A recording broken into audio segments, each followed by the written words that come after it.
All right. So we got the undefeated Baylor Bears of Matt Rule going to Stillwater, Oklahoma to play Coach Gundy's 4-2 Oklahoma State Cowboys. Who will rule the game? Baylor's ranked 18th in the country, 6-0. Oklahoma State's 4-2. Oklahoma State's favored at home by 4. I mean, a lot of weapons, man.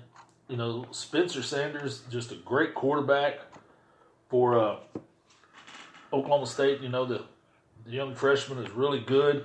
They also bring in the nation's leading rusher, Chuba Hubbard, for Oklahoma State, averaging has got 1,094 yards and 13 TDs already. I mean, and of course they have Tylan Wallace, 39 receptions, 700 yards receiving, 7 touchdowns. I mean, their offensive leaders are just monsters, you know. But Matt Rule, you know, has got Charlie Brewer, you know, the former high schooler out of Austin, I believe. He's got 1,554 yards, passing 11 touchdowns, only 3 interceptions. He really protects the ball.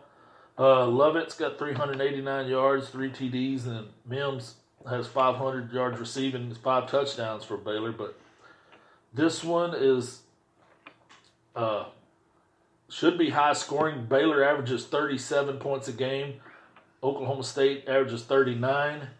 Points allowed, Baylor's defense is a little stiffer. They only allow 17.8 points per game, whereas Oklahoma State's been giving up 27.5. Total yards, Baylor's 475 yards a game, which is outstanding. But Oklahoma State's averaging 528 yards of offense. I mean, they put pressure on the defense. Passing yards, Baylor actually has more passing yards, 276 to 249. But right here, Baylor, 199 yards a game rushing, which is outstanding. But Oklahoma State's averaging 279 yards. I mean, they are good on the ground. This is what you would expect when you have the nation's leading rusher. Yards allowed, Baylor's defense is only allowing 340 yards a game, which is good in the Big 12, and 415 for Oklahoma State. I'm going to go with I think I'm going to go with Baylor on this one, even though they've been in some, you know, last week with that game at Texas Tech went into 2 overtimes. Other than that, they've pretty much handled everybody. But Boone Pickens Stadium could be a tough place to play. What would you like to add about Coach Gundy's team or Coach Rule's team? You know, they've been penalized about the same, about 4.9 times a game. So they're both okay. Penalty yards, 38.9 to 37.4. I'm going with Oklahoma State to win it at home. Yeah, I mean, dude, Chuba Hubbard is man, that kid is, you know, we talked about him, the first or second week of the season, like, hey, this kid's the real deal. And, you know, we talked about Jonathan Taylor a lot, as we should, but this kid right here is rushing for more yards than Jonathan Taylor is. Yeah, I mean, he is outstanding, and the receiver, he's a beast too. I mean, you know, Tylan Wallace is just, you know, 700 yards receiving. I mean, dang. In 6 games, I mean, these guys he's averaging over 100 yards a game. That's pretty impressive. Yeah. And nobody's talking about these 2 guys. I'm like, hey, hello. I mean, now they're gonna, you know, they're gonna play some tougher teams, but you know, Hubbard he got 100 yards against Texas, so it's not like he's just been against the weak sisters of the poor. And Oklahoma State, you know, they faced some pretty good teams. You know, they played Texas. They played 24th ranked Kansas State at the time and beat them. And then they just lost to Texas Tech at Texas Tech. You know, but I'm looking forward to this game. I think this is going to be a high scoring one. Looking forward to see it. What do you think? You sticking with Oklahoma State? I'm not sticking with Oklahoma State. I'll take the Baylor Bears then, Michael. Next game, let's go against some two ranked teams playing each other. What do you say? Sounds good to me. We will talk about the Utah Utes, number 13 team in the country, playing the number 17 Arizona State Sun Devils. So we're finally getting in some ranked teams here. All right, we got the Utah Utes and Arizona State Sun Devils playing each other. Finally, two top 20 teams facing off.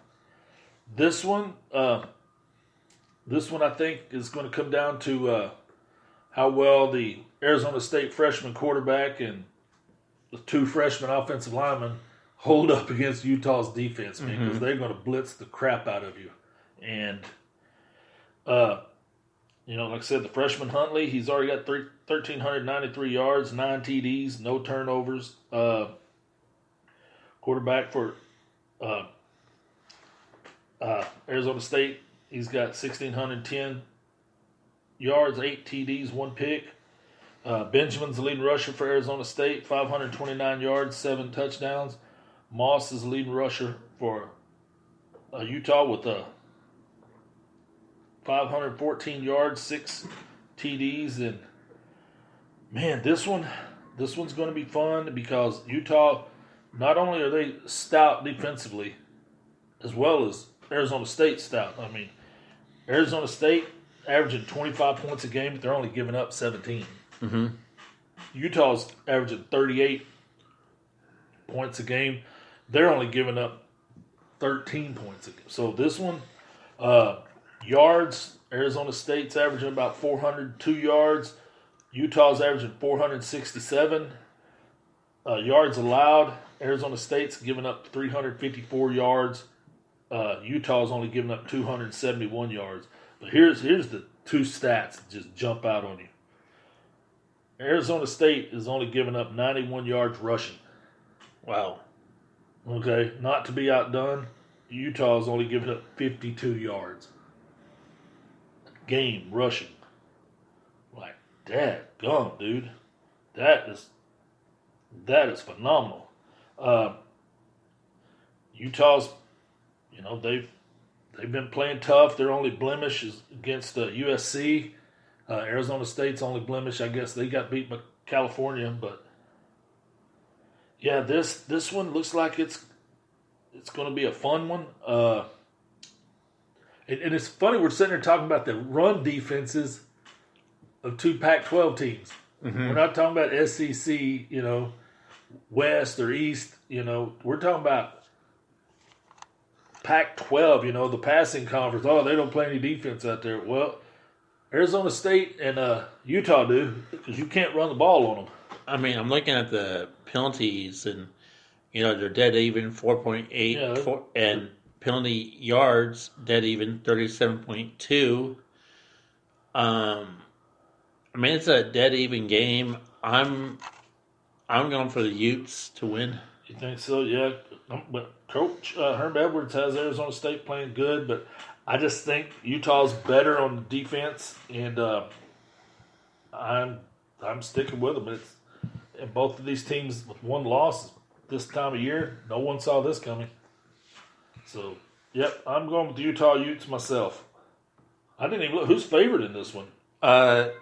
Fox Sports has Utah favored 51.7%. No, they're favored by 14 points. Yeah, I mean, but percentage-wise, they're predicting. Yeah, 14 points. Yep, I'm going with Utah on this one. I want to watch it. I want to see these two defenses go at it.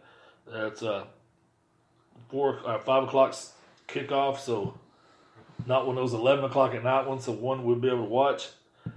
Next game, let's stay in the Pac-12. Let's talk about the number 12 team in the nation. We're talking about the Oregon Ducks playing the number 25 Washington Huskies.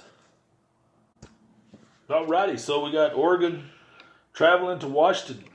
So should be a good game. Yeah, 5-1 Oregon Ducks versus the 5-2 Washington Huskies. Oregon, they haven't given enough a touchdown in 4 weeks now. Yep. So this one's going to be a close one according to everyone. Oregon's favored by 3 on the road.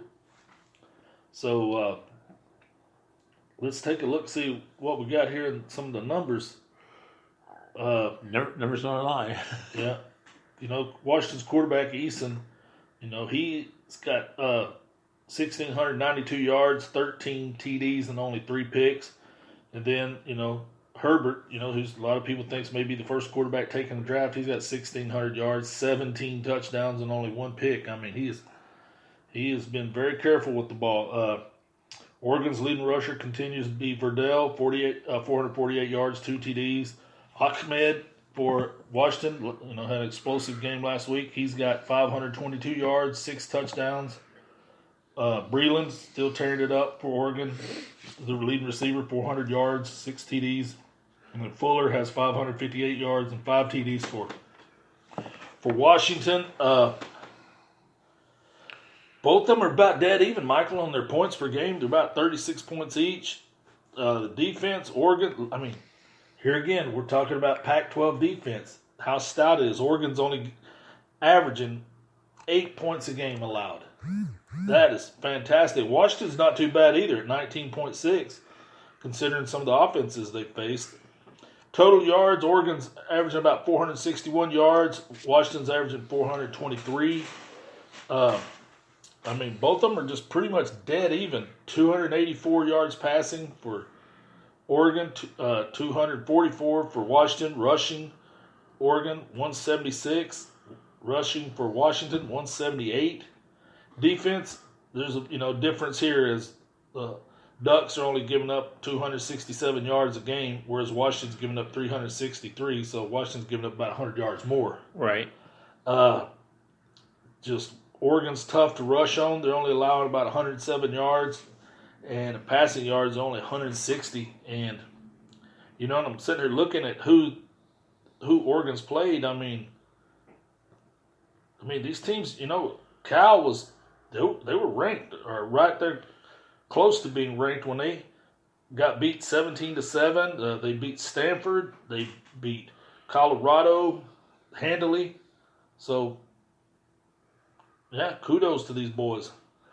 I'm looking at their total turnovers, Both teams protecting the ball well. Yeah, the penalties are the same, 4.6 to 4.7, averaging about 37 yards a game in penalties. I think there's going to be a shootout, truthfully, in Washington. Think so? You think it's going to be a shootout with these defenses? You never know. No, you never know. That's for sure. But I'm going for Washington in this game. Okay.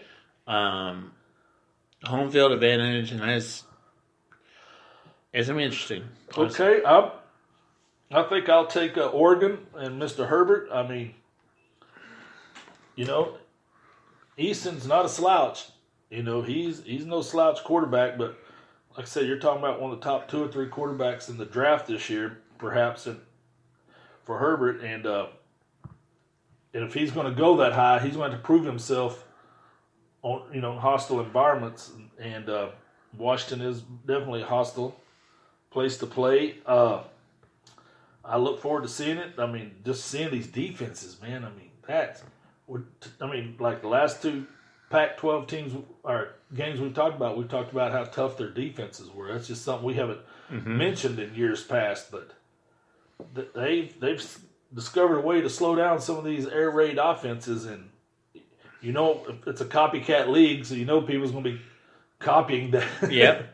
And the next game, let's go to the Big Ten. Let's talk about big time matchup between the number 7 Penn State Nittany Lions versus the number 16 Michigan Wolverines. Should be a good game.